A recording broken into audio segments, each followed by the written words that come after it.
Halo semuanya, Assalamualaikum warahmatullahi wabarakatuh. Ini buat pertama kalinya aku pakai bahasa Indonesia dalam vlog ini. Jadi aku coba ya. Oke, jadi untuk saat sekarang ini kan kita masih dalam musim pandemi ya.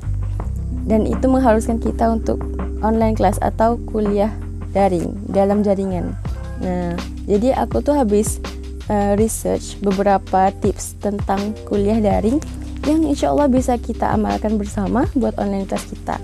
Jadi berikut adalah 7 tips kuliah daring insya Allah.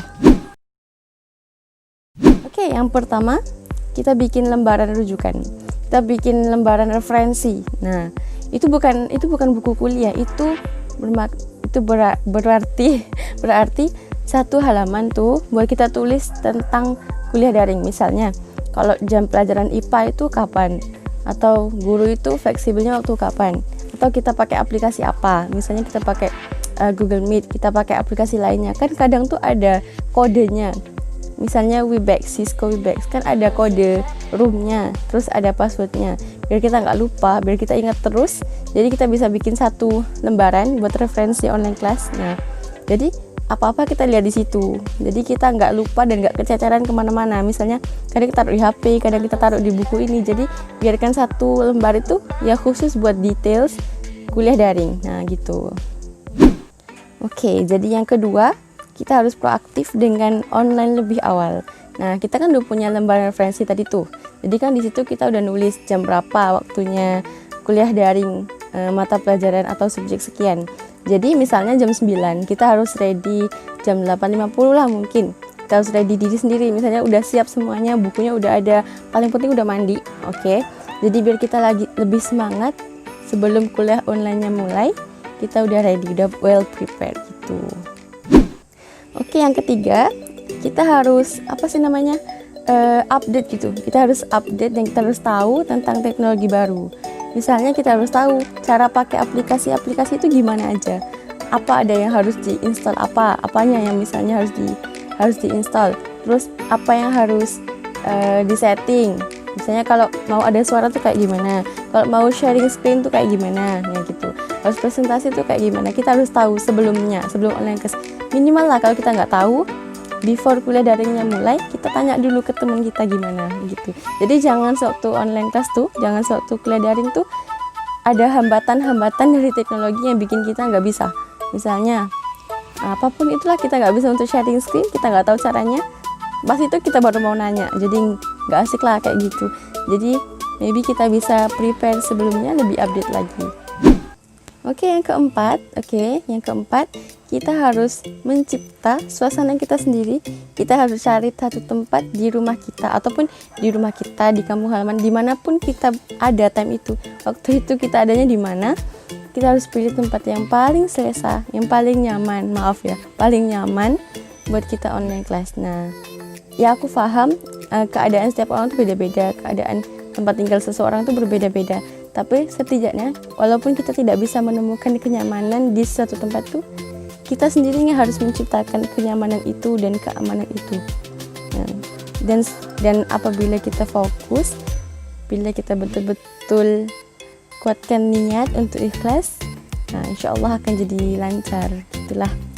Jadi coba untuk cari tempat study, tempat belajar yang nyaman, yang bisa kita taruh laptop, yang bisa kita taruh barang-barang kita, yang nggak sumpek, yang bikin kita fresh, tenang, misalnya di depan jendela atau gimana gitu.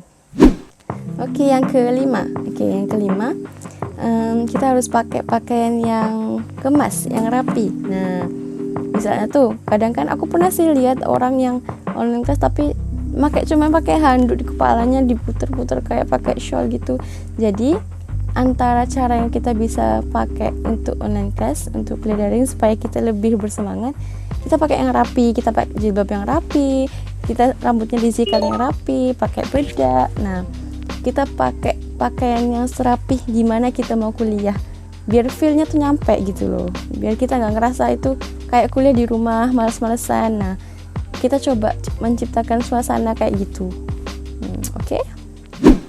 Oke, yang keenam, kita harus sentiasa memaksimalkan diri kita dan sentiasa memastikan diri kita sepanjang kuliah daring dalam keadaan yang oke. Kan kita sendiri toh yang tahu tipenya kita itu gimana kalau belajar, gimana yang efektif buat kita belajar. Adakah kita memerlukan snack supaya kita nggak ngantuk, ataupun kita memerlukan kondisi yang suasana yang nggak berisik, jadi jangan kasih adik-adiknya masuk ke kamar gitu.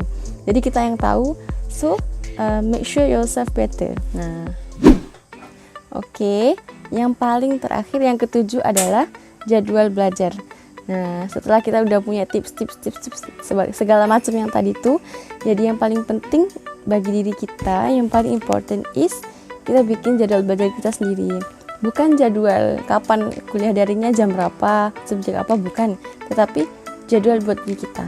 Misalnya kuliah daring kita tuh pagi, jadi malamnya harus kita ulangi, harus kita kembali, kita lihat lagi tadi tuh apa yang kita pelajari. Nah, itu tuh membantu kita buat persiapan kita mau ujian. Nah, kan kadang aku sendiri kadang pas kuliah online tuh aku tuh paham, aku tuh ngerti, aku nggak ada kebingungan sama sekali. Tapi pas di ujiannya aku jadi kayak, ini gimana ya, soalnya pas online kelas aku nggak mengulangi apa yang telah aku pelajari, dan aku tidak membuat nota ataupun aku tidak membuat apa-apa poin di buku aku. Jadi buat kalian supaya online kelasnya tuh, kuliah daringnya tuh efektif, kita coba untuk bikin jadwal belajar kita sendiri. Kita coba fokus meskipun ini cara belajarnya beda. Oke, jadi itulah antara 7 tips yang bisa aku kongsikan, yang bisa aku bagikan ke kalian semua. Jadi sebelum aku mengakhirinya, aku tahu ini terlalu banyak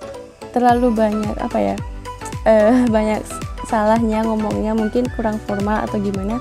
Mungkin kalian bisa kasih saran dan masukan buat aku, soalnya aku coba untuk berbahasa Indonesia juga.